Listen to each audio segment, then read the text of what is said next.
Hello friends, welcome to PKD. நாம் இன்னைக்கு June 13, 2024க்கான current affairs தான் நம்ம பார்க்க போகிறோம். ஸோ ஃபஸ்ட்டு என்ன கொடுத்துருக்காங்க அப்படின்னா, குவைத்தில் தீ விபத்து அப்படிங்கிறத பற்றி கொடுத்துருக்காங்க. ஸோ அதாவது குவைத்தில் இருக்கக்கூடிய அடுக்குமாடி குடியிருப்புகளில் ஏற்பட்ட தீ விபத்தில் 49 பேர் உயிரிழந்திருக்காங்களாம். ஸோ அதில் 42 பேர் இந்தியர்கள் அப்படின்னு சொல்லியிருக்காங்க. ஸோ இது எங்கே குவைத்தின் பெங்காப் பகுதியில் ஒரு அடுக்குமாடி குடியிருப்பில் ஒரே நிறுவனத்தில் பணியாற்றக்கூடிய 200 பேர் வசித்து வந்திருக்காங்க. ஸோ அதில் தான் என்ன பண்ணியிருக்காங்க அப்படின்னா தீ விபத்து அப்படிங்கிறது நிகழ்ந்திருக்கு. ஸோ நெக்ஸ்ட்டு ஆந்திரா முதல்வராக சந்திரபாபு நாயுடு பதவியேற்றிருக்காங்க.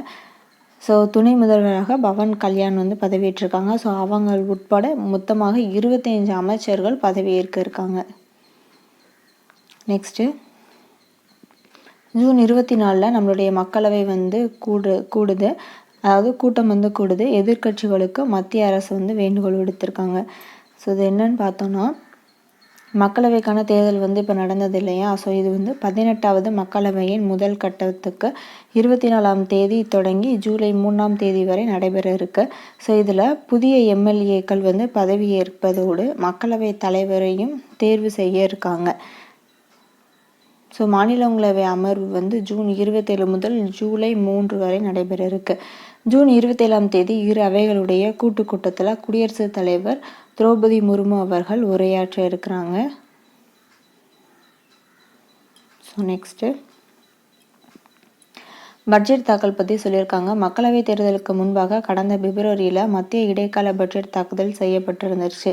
தற்போது பிரதமர் மோடி தலைமையில் புதிய அரசு பதவியேற்ற நிலையில் முழு பட்ஜெட் தாக்குதல் செய்யப்பட இருக்கு. ஸோ இதற்காக ஜூலை மாதம் 3வது வாரத்தில் நாடாளுமன்றம் மீண்டும் கூடும் அப்படின்னு எதிர்பார்க்கப்படுது. மத்திய நிதியமைச்சர் நிர்மலா சீதாராமன் அவர்கள் தொடர்ந்து 7வது முறையாக மத்திய பட்ஜெட்டை தாக்கல் செய்யவிருக்காங்க.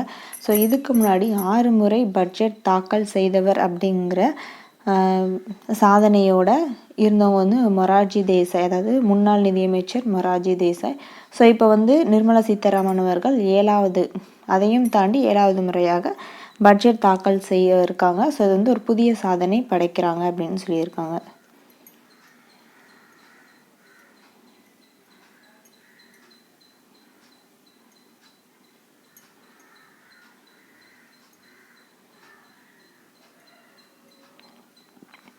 ஸோ நெக்ஸ்ட்டு ஒரு திட்டம் தான், பசுந்தாள் உர விதைகளை அழிக்க மண்ணுயிர் காத்து மண்ணுயிர் காப்போம் அப்படிங்கிற திட்டத்தை மு.க. ஸ்டாலின் அவர்கள் தொடங்கி வச்சுருக்காங்க. அதாவது விவசாயிகளுக்கு பசுந்தாள் உர விதைகளை விநியோகம் செய்யும் புதிய திட்டமான மண்ணுயிர் காத்து மண்ணுயிர் காப்போம் திட்டத்தை முதல்வர் மு.க. ஸ்டாலின் தலைமைச் செயலக வளாகத்தில் புதன்கிழமை தொடங்கி வச்சுருக்காங்க. ஸோ மண்வளத்தை பேணி காக்கிறதுக்காகவும் மக்கள் நலன் காக்கும் விதமான வேளாண்மையை ஊக்குவிக்கிறதுக்காகவும் மண்ணுயிர் காத்து மண்ணுயிர் காப்போம் அப்படிங்கிற திட்டம் தொடங்கி வைக்கப்பட்டிருக்கு. ஸோ என்ன செய்கிறாங்க அப்படின்னா, அந்த திட்டத்தின் கீழே பசுந்தாள் உர விதை விநியோகம் செய்யப்பட இருக்கு. அதாவது குறைந்த விலையில் பசுந்தாள் உரை அதை வழங்க இருக்காங்க. குறைந்த வாடகையில் விவசாயிகளுக்கு இயந்திரங்களும் வழங்கப்படும் அப்படின்னு நிதிநிலை அறிக்கையில் அறிவிப்பு செய்யப்பட்டிருக்கு.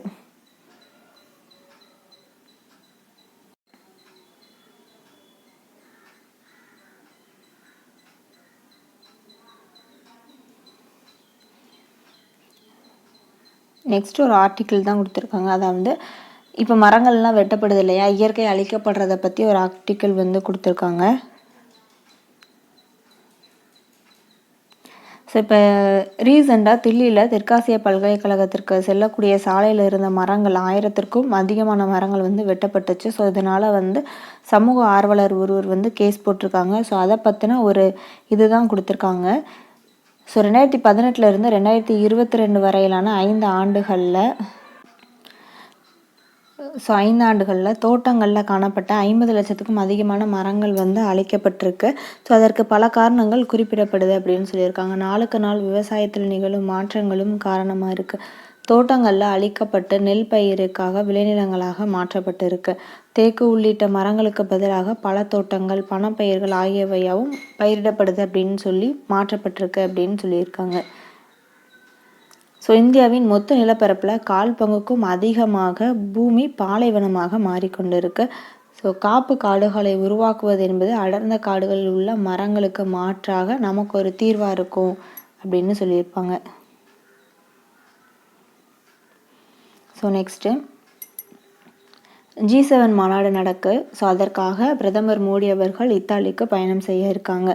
இது வந்து தொடர்ந்து 3வது முறையாக ஆட்சி பொறுப்பேற்ற பிரதமர் நரேந்திர மோடி அவர்கள் முதல் வெளிநாட்டு பயணமாக இத்தாலி செல்ல இருக்காங்க.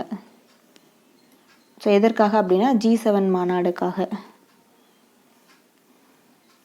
ஸோ நெக்ஸ்ட்டு 9வது நாள் சட்டப்பேரவை கூட்டத்தொடர் வந்து கூட்டப்படுது. துறை வாரியான செலவுகளுக்கும் நிதி ஒதுக்கக்கூடிய வகையில் செய்யும் மானிய கோரிக்கைகள் மீதான விவாதம் 8 நாட்கள் வந்து நடைபெறும். ஸோ இதற்காக அறிவிப்பு பேரவைத் தலைவர் அப்பாயு வெளியிட்டிருக்காங்க. நெக்ஸ்ட்டு ஒடிசா முதல்வராக மோகன் சரண் மாஞ்சி அவர்கள் பதவியேற்காங்க. 2 துணை முதல்வர்களும் பதவியேற்க இருக்காங்க. நெக்ஸ்ட்டு நீட்டு பிரச்சனை ஒன்று ஓடிக்கிட்டு இருக்குல்லையே, அதாவது கொஷின் பேப்பர் ஏற்கனவே அவுட் ஆயிடுச்சு அப்படிங்கிற மாதிரி சொல்லிக்கிட்டு இருக்காங்களே. ஸோ அதற்காக 20,000 மாணவர்கள் கையொப்பமிட்ட மனு மீது இன்று விசாரணைக்காக வருது. அதாவது இளநிலை மருத்துவ படிப்புக்கான நீட் தேசிய தகுதிக்கான நுழைவுத் தேர்வு, அதாவது நீட் அப்படின்னு சொல்லுவோம், தேர்வு எழுதியவர்களில் 1500க்கும் அதிகமானோருக்கு கூடுதல் கருணை மதிப்பெண் வழங்கப்பட்டதற்கு எதிராக 20,000 மாணவர்களிடம் கையெழுத்து பெற்று ஃபிக்ஸ்வாலா என்ற பிரபல கல்வி தொழில்நுட்ப நிறுவன தலைவர் அலக் பாண்டே சார்பில் உச்சநீதிமன்றத்தில் மனு தாக்கல் செய்யப்பட்டிருக்கு. ஸோ இந்த மனு ஜூன் 13, அதாவது இன்னைக்கு விசாரணைக்கு வருது. அருணாச்சல முதல்வராக பெமா காண்ட் அவர்கள் பதவியேற்க இருக்காங்க.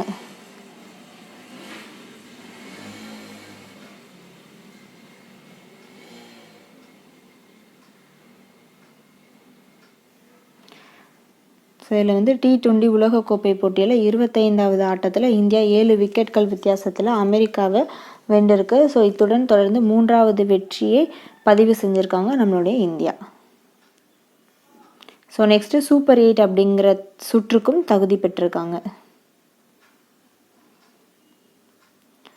நெக்ஸ்ட்டு ஆஸ்திரேலியாவில் ஓப்பன் பேட்மிண்டன் போட்டியில் இந்தியாவின் HS பிரணாய், அதுக்கப்புறம் ஆகர்ஷி காஷ்யா ஆகியோர் அவர்கள் பிரிவு 2வது சுற்றுக்கு தகுதி பெற்றிருக்காங்க.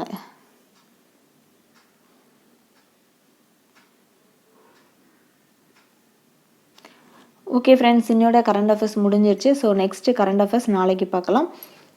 ஸோ டெய்லி கரண்ட் அஃபேர்ஸை தெரிஞ்சுக்கிறதுக்காக நம்மளுடைய சேனலை சப்ஸ்கிரைப் பண்ணிக்கோங்க. தேங்க்யூ.